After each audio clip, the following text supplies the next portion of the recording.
Good morning. It is a beautiful day at the Austin Archery Club. So I know a lot of you that subscribe to this channel are probably used to seeing me in the context of Scottish Highland games. And still, welcome. I'm not going to be throwing anything today.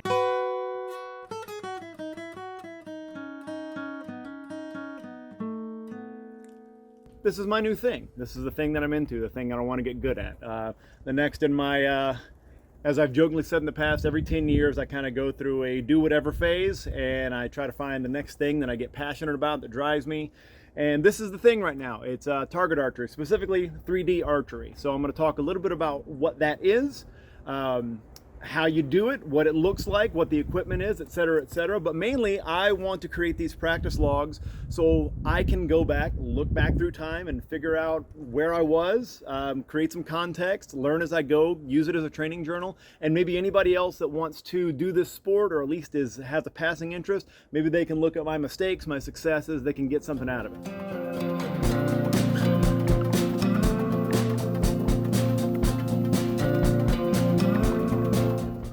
All right, starting off with a doozy. Kind of a narrow window to shoot through there. The way that I'm taking these is, in a tournament, a lot of times you'd have different yardage markers depending on what class you're shooting. Usually my shooting distances will be between the high 20s out to 50.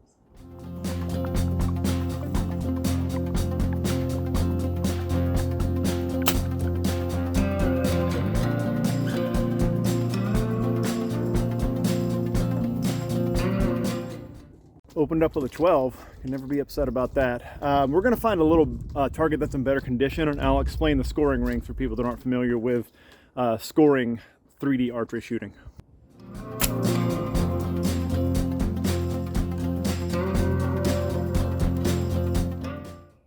So we have a little bit more intact hog target here. It's still kind of shot out in the middle, but some of the scoring rings are still recognizable, so we're going to get into what each of those mean really quick. The one that I'm shooting today is ASA, Archery Shooters Association, one of the bigger ones. I'm going to go through their scoring system, but there are also different scoring systems and ring setups for different organizations like NFAA or IBO. So we'll kind of work outside in. If you put an arrow anywhere on the animal, anywhere on the foam target, that's 5.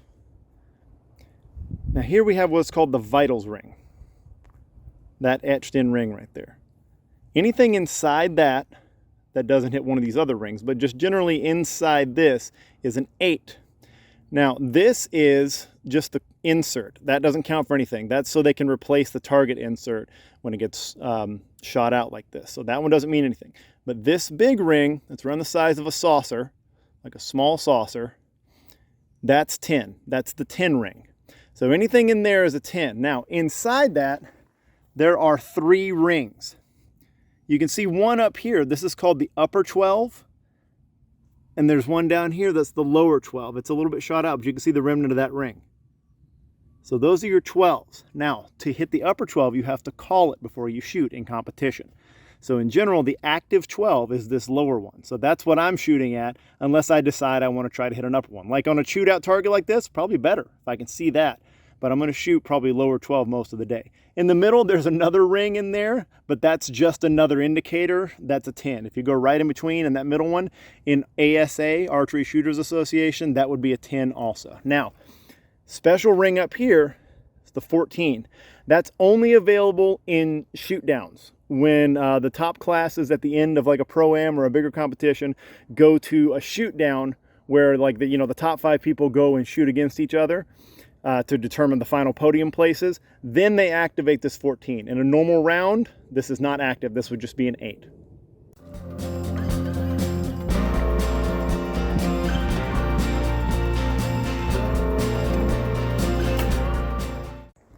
.31-yard shot. In the 10, just a little bit off the 12, a little bit high, a little bit trailing.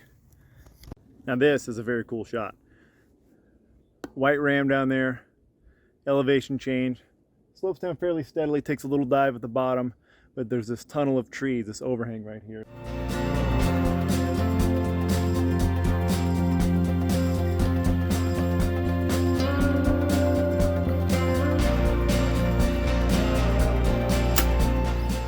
This one went much better than I expected it to, and I'll tell you why.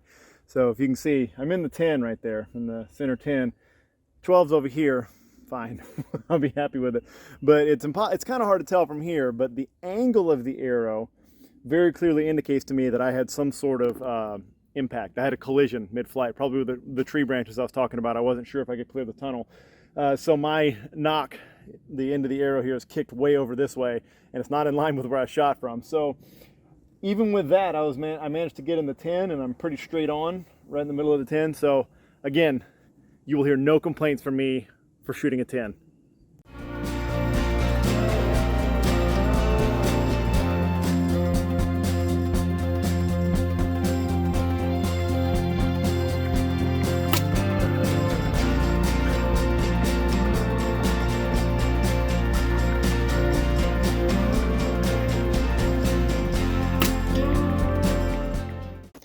Now here's a great example of why this is practice and has to be treated as such. This is my first arrow. So let's get in on the target so we can see. Tough to see, but 10 ring. It's right around here.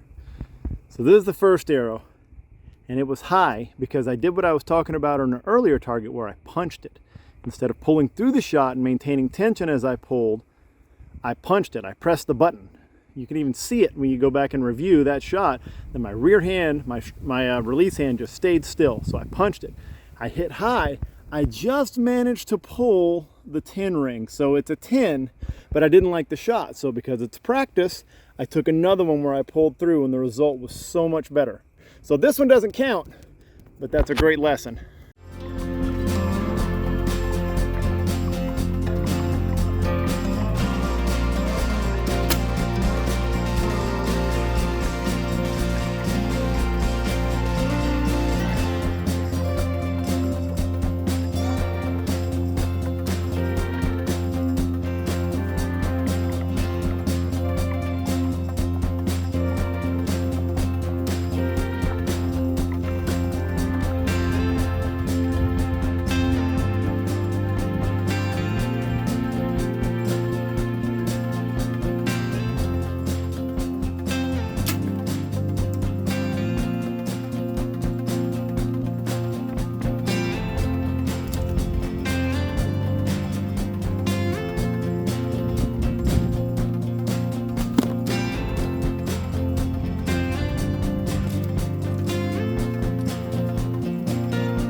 Here's another fun little consequence of having targets that are totally shot out.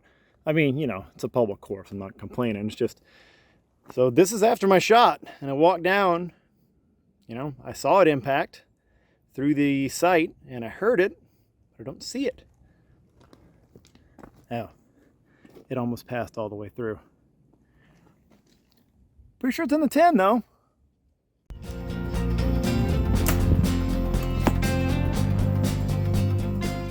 So as I mentioned previously, there's an upper 12 and a lower 12, but you have to call the upper 12 in competition. So this is one of the rare cases where I wanted the upper 12 and I was going for the upper 12. It's because of the lighting on this hog target. It's a little more well lit up here and a little darker down here by the bottom 12. So I decided to shoot upper 12 and I just missed it. So that's still a 10 because I'm touching the line. I'm pulling the line for that 10, but I did not get it in the upper 12.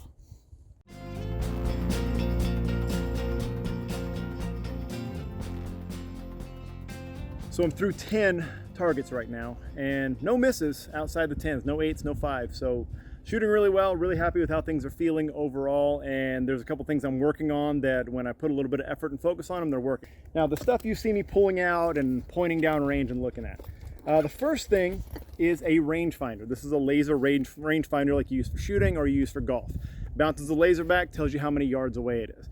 Now, there are different classes of shooters in 3D archery. Kind of the most premier class is called Unknown Pro or Unknown Distance Pro.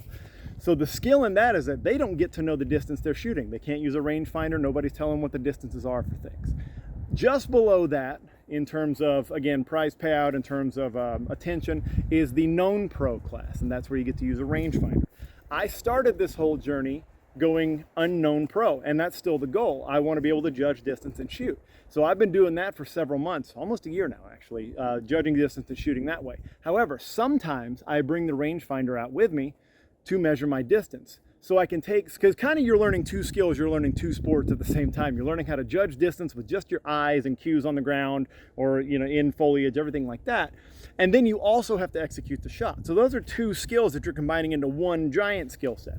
So sometimes, and these last couple of practices have been this way, I take the rangefinder so I can take the distance guessing out of it and just focus on the stroke, focus on my shot. So that's why you're gonna see me use this, but you won't always. The goal is to be able to judge unknown distance. Beyond that, every class is allowed to have binoculars. Here's mine. Now I've only got a 12 magnification. I prefer to have a 15. You can see a little bit more detail when we get into these longer shots, but these are great because you can take a look down at the target and see the details. You can find your landmarks, you can see where the targets are, because you won't be able to see those. Like I'm looking at a bear target right now, I can't see the detail of the target rings. When I put these up, it's about 45 yards away, I can at least make out where the 10 ring is and generally speaking, where I should be shooting if I want to try for a 12 or anything like that. And then it gives me some landmarks to where, like, once I go back to shooting through the bow, I have those landmarks to know, okay, if I intersect these two things or look for this particular dappling of light or this spot or whatever, it gives me that advantage to do that. So I mentioned the rangefinder and the known and unknown distances. So something that I do to still be able to practice is that I'll look at this bear target, this black bear target I'm about to shoot down here, and before I use the rangefinder, I'll try to figure it in my head. I'll try to look, I'll try to find what known distances I can measure out by whether I know exactly where 20 is or have an idea where 20 is, which is a really common distance for archers, or whether I can think about how long my strides are, 5 yards on a football field, all those sort of things. And I try to take a guess. So I'm working on the skill of judging distance, and then I can correct myself knowing the rangefinder. So with this target where it is today, between 28 and 30, because of the size of the target, could be fooling me a little bit. I'm gonna say that it's 30. I'm gonna guess that it's 30, and then we'll check the rangefinder and see. Now I could be lying. I could have just checked beforehand, but you guys just have to trust me on this one. 30. All right. Glad I turned the camera on for that one. So now we're gonna take the binoculars out. We're gonna look at our details. We're gonna use our bow to stabilize these too. It makes it a lot easier to see. The back leg runs straight up into the 10 ring, and then it's about halfway up the vitals to the center 10. I'll try to talk through this one. It may not be wise, but I'll try to talk through my process here. So I want to acquire the general idea of what I'm trying to shoot, and I want to look at it. And instead of trying to pull the sight up and then find it in the sight, I'm going to look at it and bring the sight to my eye. So get a full draw. Now I'm thinking tension. I'm trying to pull my left hand and shoulder back into my body, keep tension in my rear hand. I get situated, find my anchor point where the string touches my nose. Now I just pull the sight up to where I was already looking. And now I'm leveling my bubble out so I'm not crooked with the bow. Getting my peep sight aligned with the front housing so I've got concentric circles. And now I'm finding my landmarks and I'm ready to start pulling.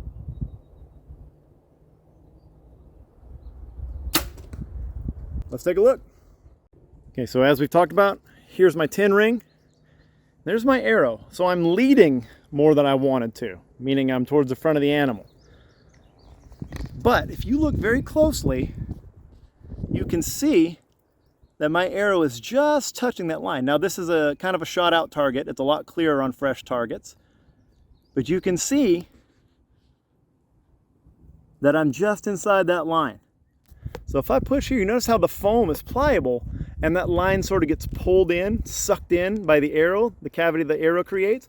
If I pull that line in right there, that's still a 10. So that's why it gets very difficult to judge these sometimes, because they'll ride right on that line. And it's kind of the gold standard is if it pulls that line into the cavity, then it's made contact with the line, the arrow's made contact with the line, and you get that 10 or that 12 or that 14 or whatever you may be shooting for.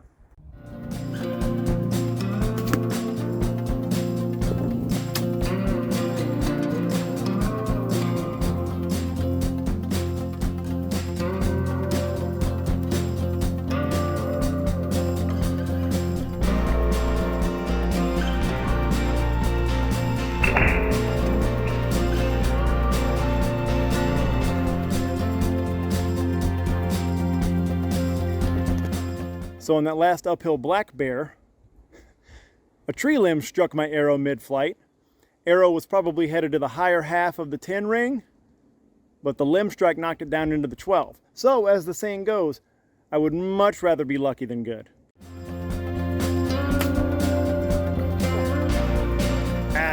First 8 of the day. First miss, I'll call it. 45-yard standing buck. Longest shot of the day so far. The half of the course I'm on now starts to get a little bit longer. So I gotta adjust. I don't think I was aligned properly. I don't think I had my peep sight and my sight aligned well. But here's what we're looking at. This flew high on me. Just barely pulled that 8 line too. Yep, gotta tighten it up.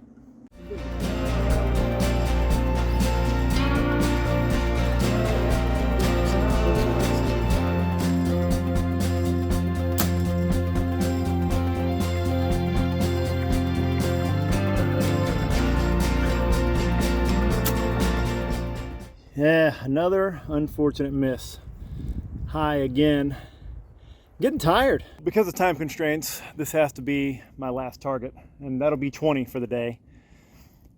I can tell I need to really focus and lock it in on this because fatigue is becoming an issue. Like, it just shows that I'm not in great condition for this sport. Really any sport, but not in great condition for this sport. My stability, my focus is going downhill in the last few targets. So this is a good lesson, but this is a good opportunity to go through my checklist slowly and try to see how I perform when I'm a little bit tired and not quite as stable as I was when I started.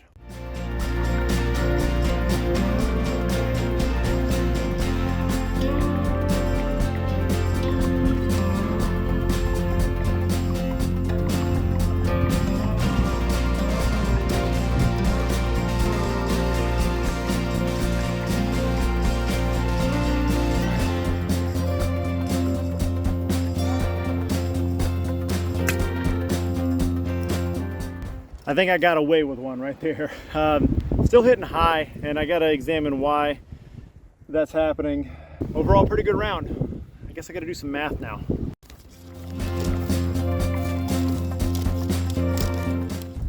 All right, I'm done shooting. I'm on my way out. But just because I'm not good at budgeting time, and I'm not the brightest person, I'm gonna take one more shot at a big trophy buck target, and I'm gonna shoot it at 75 yards. So let's see what happens. Sounded good. Did I score it based on sound? Hey, just inside the 10 ring. We will take that. It sounded good and looks good.